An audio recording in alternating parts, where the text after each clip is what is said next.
Paisajes imaginarios.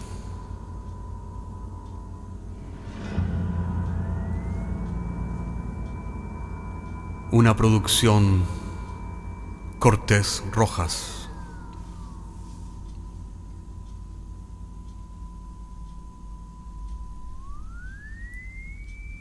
Temporada 9, episodio 1.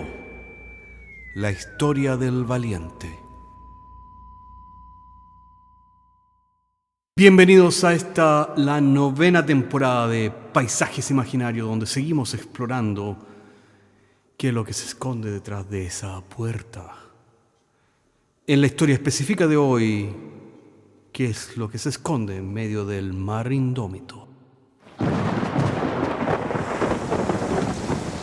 Luego de interrogar por última vez el horizonte, el capitán Marcial Morales de la Aurora bajó de la proa hasta la cabina para consultar con sus oficiales. Era tal vez una de las peores noches en que navegaba por aquellas aguas malditas, siguiendo las huellas de un navío perdido, del que solo se tenía aquel críptico mensaje que había sido encontrado algunos días atrás flotando en una botella en las proximidades de Valparaíso. El mensaje era escueto y directo, escrito por el capitán del velero Valiente. Sencillamente pedía socorro, dando las coordenadas de una isla donde habían naufragado, luego de una lucha de antemano perdida contra los elementos, en la noche del 24 de junio de 1896.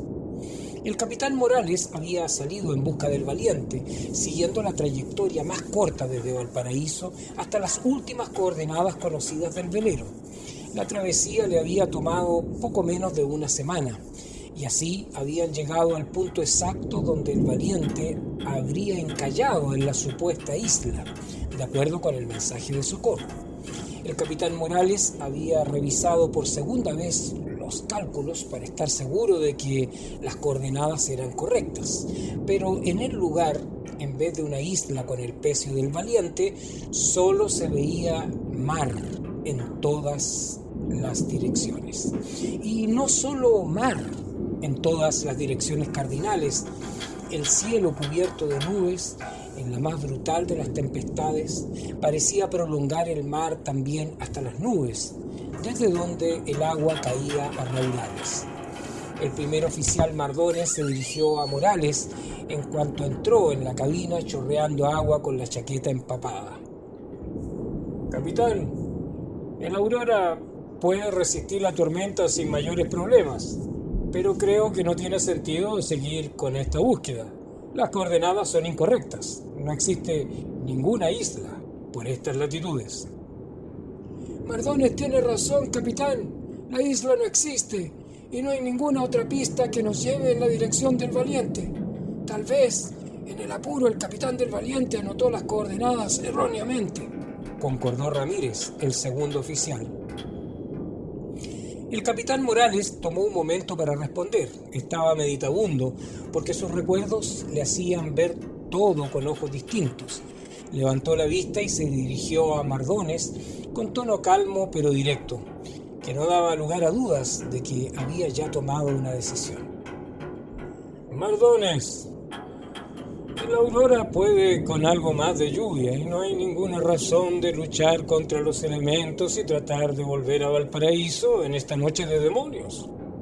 Nos quedaremos hasta que la tormenta amaine un poco y sea de día». Luego miró a Ramírez y sin pausa continuó. «Aunque siempre existe la posibilidad de que el capitán del Valiente haya anotado las coordenadas en forma errónea, es también posible de que las haya anotado correctamente. Las coordenadas no son siempre las mismas, pero el tema recurrente es el mismo, una isla que no aparece en las cartas, donde encallan barcos durante alguna tormenta y luego desaparece». Los dos oficiales se miraron de soslayo, sin hacer ningún gesto obvio que denotara incredulidad. Morales los miró y les dio una sonrisa pícara y les dijo: «No tienen que simular frente a mí. Me imagino que creen que soy un marino loco que está finalmente mostrando las claras señales de serenidad. Tampoco creería estas historias si es que no me hubiera tocado vivirlas yo mismo, hace muchos años atrás. Mardones tomó la palabra mientras la tormenta seguía arreciando implacable afuera. Capitán, usted sabe que nosotros le somos fieles, pero tendrá que reconocer que la historia de una isla que a veces está y otras veces no está es de leyenda de piratas. Morales sonrió nuevamente y les hizo un gesto para que tomaran asiento, mientras él también se ponía cómodo en una de las poltronas de la cabina. El Aurora se mecía rítmicamente, pero los marinos acostumbrados al vaivén no hicieron caso y miraron con atención a Morales. Este les dijo: muchachos, perdón, no vamos a ninguna parte esta noche. Es mejor de que nos sacuda la tormenta que tratar de luchar con ella. Así que les voy a contar una historia del mar para que pasemos el tiempo. Nada más podemos hacer hasta mañana. Los dos marinos concedieron aquello y se sentaron a escuchar la historia. Sucedió cuando yo solo era un marino raso que servía en el Veloz, durante la guerra naval que Chile y Perú tenían contra España. Aquellos eran años de navegación verdadera con sextantes, compases y cronómetros para determinar la ruta precisa en los mapas de navegación y evitar toda clase de peligros de aquellos fondos poco profundos y roqueríos inclementes. Había que calcular la ruta cuidadosamente para escapar de los navíos enemigos navegando peligrosamente cerca de la costa, ya que los españoles eran marinos más cuidadosos, sin intenciones de seguirnos, donde solo existían unas pocas cartas del fondo marino que se habían hecho algunos años antes para la navegación comercial.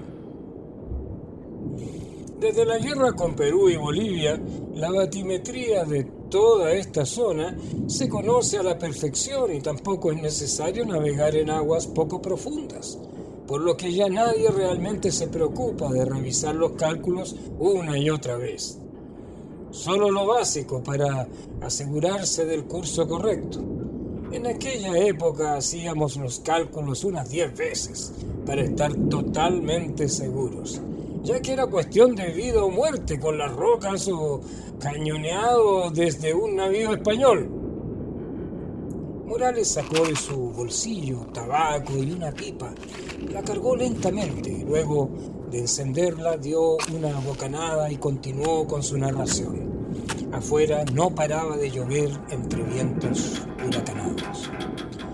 En una noche como la de hoy, el Veloz trataba desesperadamente de mantener el curso, pero sin mucha suerte, y lentamente nos desplazamos cada vez más hacia el oeste. El Veloz era una goleta pequeña, no como el Aurora, por lo que se había convertido en una pesadilla mantener el curso correcto. Como ya les he dicho, habíamos hecho los cálculos unas 10 veces, así que sabíamos exactamente dónde estábamos. Y fuera de mantener el bote a flote en la tormenta, no había motivo de preocuparse del fondo marino. La carta no mostraba ninguna suerte de peligro, con un mar profundo y limpio de arrecifes. Llevábamos varias horas tratando de avanzar sin éxito, cuando de pronto, frente a nosotros, apareció aquella isla imposible que no estaba en la carta. No hubo tiempo para tratar de corregir el curso y sencillamente fuimos arrojados brutalmente a aquella costa rocosa por el huracán. Y el Veloz se quebró en dos por la colisión y fuera de mí todo el resto de la tripulación pereció ahogada, desapareciendo entre los restos del naufragio. Desperté al día siguiente, enredado entre jacias peligrosas, cubierto de arena y sal en aquella costa imposible. Los restos del veloz estaban esparcidos entre la arena y las rocas, cubiertas con un líquen verde y fosforescente. Me desenredé lo más rápido que pude y miré hacia el interior de la isla, todavía confundido por la experiencia. La isla era solo un peñasco rocoso que parecía de procedencia volcánica, aunque las formas eran tal vez demasiado redondeadas comparadas con otras islas similares que había visitado anteriormente. Tal vez el centro mismo de la isla era lo más curioso, ya que daba la idea de una estructura artificial dentro de todo. Estaba vivo y sabía que quedándome en la playa, lamentándome, no iba a solucionar nada. Por lo que me puse en camino al centro de la isla. Necesitaba agua para beber y no iba a encontrarla en la playa. Caminé por algunas horas hacia la estructura que parecía ser el centro de la isla. Tuve que subir un cerro pequeño que franqueaba un jardín inesperado que estaba justo al centro, a orillas de un lago de aguas cristalinas. Estaba sediento, así que bebí hasta hartarme. Solo cuando dejé de beber, pude apreciar el palacio de sueños que parecía estar hecho de cristal, que estaba rodeado por los jardines. No podía dar crédito a lo que veían mis ojos. Pensé que estaba alucinando o que tal vez me había ahogado, ya que nada tenía sentido. Y así me encontré con ella, la dama del castillo, que estaba sentada peinándose los cabellos, mirándose en las aguas de aquel lago cristalino. Me acerqué lentamente. Me sentía avergonzado de mi apariencia de náufrago, pero ella me miró y siguió peinándose en la cabellera. «Disculpe», le dije, «mi barco ha encallado en la isla y soy un náufrago en apuros. ¿Existe alguna forma de poder comunicarme con Valparaíso?» La mujer no me miró, pero dejó de peinarse por algunos momentos y me dijo: «Todo aquel que llega a mis dominios es náufrago en apuros, y este es el lugar para descansar y recuperarse. Todo lo que desees se te cumplirá, excepto comunicarte con el exterior o abandonar esta isla, donde vivirás hasta el fin de tus días. Pero no me malinterpretes, no eres mi prisionero. Es solo que yo tampoco puedo comunicarme o abandonar esta, mi jaula de cristal». El capitán Morales hizo una pausa para aspirar el humo de la pipa y exhaló la bocanada lentamente. Afuera la lluvia comenzaba lentamente a amainar. Y aunque no me crean, pasaron los días que se convirtieron en meses, que se convirtieron en muchos años. Al principio mi relación con la dueña del castillo era distante, y solo me la encontraba a veces mientras caminaba por la isla, tratando de imaginar alternativas para escapar. No sería difícil construir una balsa con los restos del veloz, y tal vez algunos de los árboles que crecían entre la playa y el palacio. Pero siempre que empezaba a juntar pedazos de madera y tenía suficientes para comenzar a fabricar una balsa, estos desaparecían al día siguiente, en que tenía que empezar a juntarlos nuevamente. Y cada vez que nos encontrábamos, ella me miraba con tristeza y seguía con sus paseos mientras yo no hacía caso de nada y seguía juntando nuevamente madera, cuerdas o remendando las velas. Pero lentamente empezamos a tener conversaciones esporádicas que terminaron por transformarse en veladas donde conversábamos de todo. Y luego de algunos años, la misteriosa dama y yo comenzamos una relación romántica, comenzando a vivir juntos en el castillo. De nuestras conversaciones no saqué nada en concreto, ya que la dama no sabía de la existencia de Chile o Valparaíso. Era como si siempre había estado en aquella isla sin poder nunca abandonarla, y por ello no tenía conocimiento alguno del mundo exterior. El capitán Morales hizo una pausa, pero no fue interrumpido por sus oficiales. Afuera el viento y la lluvia habían cesado completamente y no se escuchaba ningún otro ruido que el crujido ocasional de las maderas de la aurora. Morales continuó con su relato. Dije que pasaron años. Pues sí, había finalmente envejecido en compañía de mi eternamente joven dama del Palacio de Cristal. A esas alturas éramos inseparables. Había desechado lo de la balsa y en vez de perder el tiempo juntando maderas, lo pasábamos caminando a orillas del lago, tomados de la mano. Por aquel tiempo perdí completamente las intenciones de abandonar la isla y volver a Chile. ¿Pero de alguna forma usted volvió, capitán?, preguntó Mardones. Y bueno, llegó aquel día inexorable, ya viejo, en que no pude ya caminar y quedé postrado en nuestro lecho al cuidado de mi dama. Habían pasado demasiados años, había llegado el momento de partir y mi dama lo sabía. Traté de sonreír, pero no me fue posible. La muerte avanzaba inexorablemente por mi cuerpo. Ella, sin embargo, me devolvió la sonrisa que no pude darle y me dijo: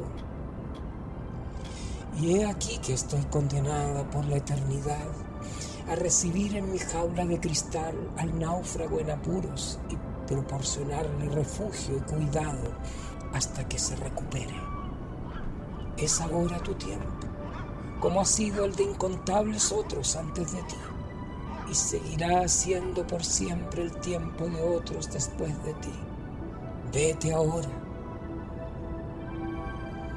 Y diciendo aquello me dio un beso de despedida en la mejilla. Recuerdo cómo lentamente perdí la conciencia porque era tiempo de morir. Y desperté flotando a la deriva, abrazado del palo mayor, nuevamente joven, como si no hubiera pasado el tiempo. A lo lejos se veía una goleta española que me rescató y me hizo prisionero, hasta que se dio por terminada la guerra al poco tiempo después de ello. La versión oficial fue, por supuesto, que el capitán había errado en los cálculos arrastrándonos a los arrecifes. Pero yo sabía de que eso no era cierto. El resto de la historia ya lo saben. Volví a la Marina y luego de todos estos años soy finalmente capitán de la Aurora. El capitán cayó y lanzó una risilla. Sus oficiales lo miraban, ahora seguros de que les había tomado el pelo contándoles una historia para pasar el aburrimiento de la tormenta. Así que también sonrieron. Bien, muchachos, ya es hora de volver al puerto. Ramírez, fije el curso de vuelta a Valparaíso. Mardones, avise a la tripulación. Los tres se levantaron a proa cuando escucharon el grito del vigía. ¡Allí! ¡Hacia el norte! ¡Se ven los restos del navío! El capitán tomó su catalejo y lo apuntó hacia los restos, sabiendo qué era lo que estaba buscando, y allí lo vio. Abrazando una puerta de madera de la proa del Valiente, se veía flotar entre las aguas a un chico de unos 17 años que vestía el uniforme de cadete naval. Morales dio las órdenes de rescate mientras pensaba para sus adentros. Bienvenido de vuelta, náufrago en apuro. Gracias, Calíope.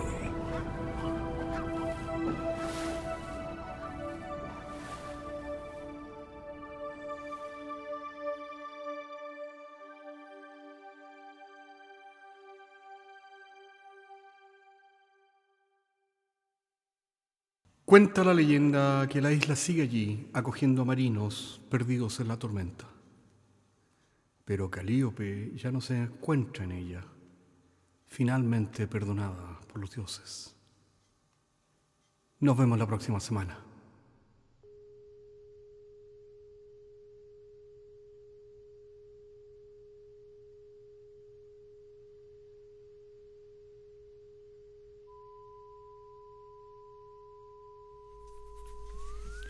Paisajes Imaginarios es un podcast semanal que se distribuye con una licencia pública general.